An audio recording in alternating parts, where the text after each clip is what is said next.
এবং নোয়াখালীর সুবর্ণচরে 4 জন সন্তানের জননীকে ধর্ষণের মধ্য দিয়ে তারা বাংলাদেশে ধর্ষণের রাজত্ব কায়েম করার একটা ঘোষণা দিয়েছে। আজকে যখন আমার মা বোনরা আজকে যখন এই সরকারের বিরুদ্ধে সমালোচনা করে কিংবা বিরোধী মতে রাজনীতি করে তাদেরকে ধর্ষণের হুমকি দেওয়া হচ্ছে। আপনারা নিশ্চয়ই মনে নাই, নিশ্চয়ই ভুলে যান নাই, ঢাকা বিশ্ববিদ্যালয় দেশের সর্বোচ্চ বিদ্যাপীঠ, এদেশের সকল গণতান্ত্রিক আন্দোলন সংগ্রামের সূতিকাগার। এই বিশ্ববিদ্যালয় সমস্ত গণতান্ত্রিক আন্দোলন সংগ্রামে নেতৃত্ব দিয়েছে। সেই বিশ্ববিদ্যালয় আজকে কি হচ্ছে? সেই বিশ্ববিদ্যালয়ের ভিসি আজকে নারী নিপীড়কদের পৃষ্ঠপোষক। সেই বিশ্ববিদ্যালয়ের ভিসি 2018 সালে ছাত্র আন্দোলন থেকে পরিত্রাণের জন্য ছাত্রলীগের রড বাহিনী, হাতুড়ি বাহিনীকে খবর দিয়েছিল এবং ছাত্রলীগের লেডি গুন্ডারা 2018 সালে ঢাকা বিশ্ববিদ্যালয়ের ছাত্রীকে বিভৎস করেছিল। সেটি নিশ্চয়ই আপনারা অবগত আছেন।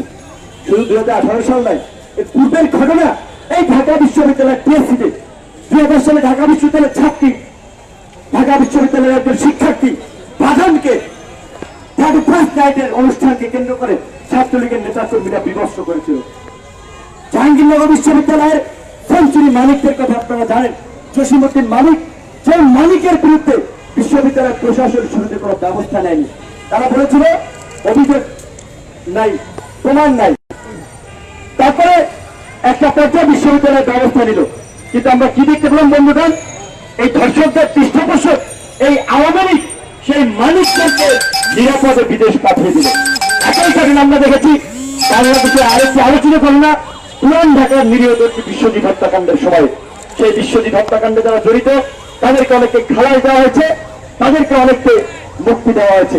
আপনারা নিশ্চয়ই আরেকটি খণ্ড অবগত আছেন, এই 7ই অক্টোবর বাংলাদেশের সর্বোচ্চ আরেকটি বিদ্যাপীঠ বোর্ডের ছাত্র শহীদ আবরার ফাহাদের প্রথম মৃত্যুবার্ষিকী। আবরার ফাহাদ স্মৃতি সংসদ একটি প্রোগ্রাম হাতে নিয়েছে, সম্ভবত 7 তারিখ আমাদেরকে দাওয়াত করেছে। আমরা বলতে চাই, আমরা শিক্ষা প্রতিষ্ঠানে দীর্ঘদিন যে সহিংসতার রাজনীতি দেখে আসছি, সন্ত্রাস নির্বাচনের রাজনীতি দেখে আসছি, ছাত্র সংসদ নির্বাচন না থাকার কারণে আজকে রাজনৈতিক দলগুলো ছাত্র সংগঠনগুলোকে তাদের ক্যাডার বাহিনীতে পরিণত করেছে। রাজনৈতিক দলগুলো ছাত্র সংগঠনগুলোকে তাদের ক্ষমতায় থাকার লাঠিয়াল বাহিনীতে পরিণত করেছে।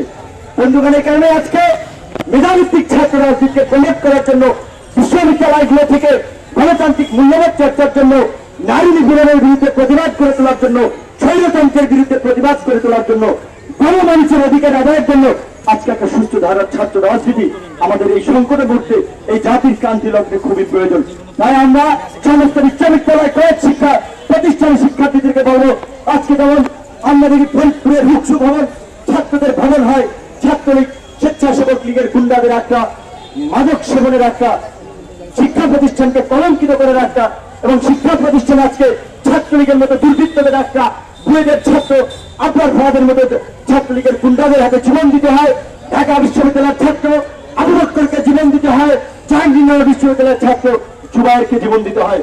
কাজে দুর্বৃত্তদের বিরুদ্ধে আজকে সাধারণ ছাত্রদের ঐক্যবদ্ধ হতে হবে এবং বিশ্ববিদ্যালয়ের কলেজ প্রশাসনকে বাধ্য করতে হবে যেন অতি দ্রুতই তারা সন্ত্রাস নির্ভর ছাত্র রাজনীতিকে বাদ দিয়ে মেধাভিত্তিক ছাত্র রাজনীতিকে নিশ্চিত করার জন্য কলেজ বিশ্ববিদ্যালয়গুলোতে ছাত্র সংসদ নির্বাচন চালু করে দেয়।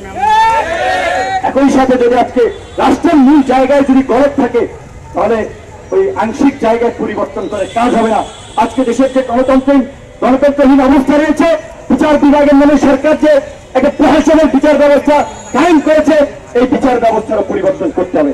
আজকে সরকার দলীয় বিবেচনায় বিচারক নিয়োগ দিয়ে থাকে, দলীয় বিবেচনায় প্রণয়ন করে থাকে পুলিশদেরকে। আজকে এই বর্তমান সরকার ক্ষমতায় থাকার জন্য একটা দুর্বৃত্তের বাহিনীতে পরিণত করেছে, র্যাবকে একটি গুম বাহিনীতে পরিণত করেছে এই সরকার। এবং এই সরকারের এই মন্ত্রী আসাদুজ্জামান খান কামালের নেতৃত্বে আজকে বর্তমানে দীর্ঘদিন ধরেই রাষ্ট্রের জনগণের সেবক পুলিশ বাহিনী, র্যাব বাহিনী তারা একটি গুম খুনের বাহিনীতে পরিণত করেছে। মানুষের উপরে দমন পীড়নের বাহিনীতে পরিণত আছে, ক্ষমতাসীন গুন্ডাদের রক্ষা কবচের বাহিনীতে পরিণত আছে। যেখানে আমরা দেখি যখন ছাত্র অধিকার পরিষদের নেতা কর্মীরা দেশের বিভিন্ন জায়গায় খুন ধর্ষণ দুর্নীতির বিরুদ্ধে প্রতিবাদ করে, তখন এই আসাদুজ্জামান খান কামালের এই যে রাষ্ট্রীয় পৃষ্ঠপোষকতায় গড়ে ওঠা পুলিশ নামের গুন্ডা বাহিনীকে লেলিয়ে দেওয়া হয়, র্যাব নামের গুম বাহিনীকে যে মানুষজনকে গুম করা হয়। আগে আপনারা দেখেছেন আমাদের রাষ্ট্রচিন্তার একজন বন্ধু দিদারকে কিছুই না মিথ্যা অভিযোগে তাকে ডিজিটাল নিরাপত্তা আইনে আটক করে মাসের পর মাস কারাগারে রেখেছে। একইভাবে তারা অনেক মানুষকে এইভাবে কারাগারে রেখেছে।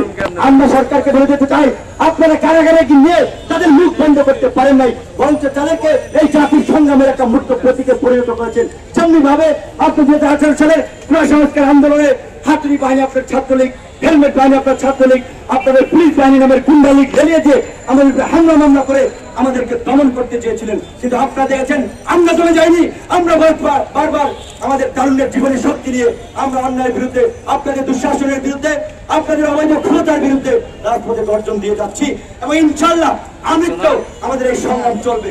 আমরা এই রাজনীতিতে যে পরিবর্তনের ডাক দিয়েছি, সেই কাঙ্ক্ষিত পরিবর্তন না হওয়া পর্যন্ত ছাত্র যুবক তরুণ বন্ধুদেরকে বলবো, আপনারা আমাদের রাজনৈতিক আদর্শে যদি বিশ্বাসী না হন, আমাদের রাজনৈতিক কর্মকাণ্ড যদি না ভালো লাগে, দেশের কষ্টে জাতীয় যেসব বিষয়ে আমরা প্রতিবাদ করে থাকি, আজকে দলমত নির্বিশেষে সেই প্রতিবাদে সামিল হন। কারণ আমাদের রাজনৈতিক দলগুলোর দলকানা ভূমিকা আমরা দেখতে পাচ্ছি, তারা কোনো কার্যকর প্রতিবাদ করে তুলতে পারছে না। এই অবৈধ ভোটারবিহীন সরকারের বিরুদ্ধে কোনো গণ আন্দোলন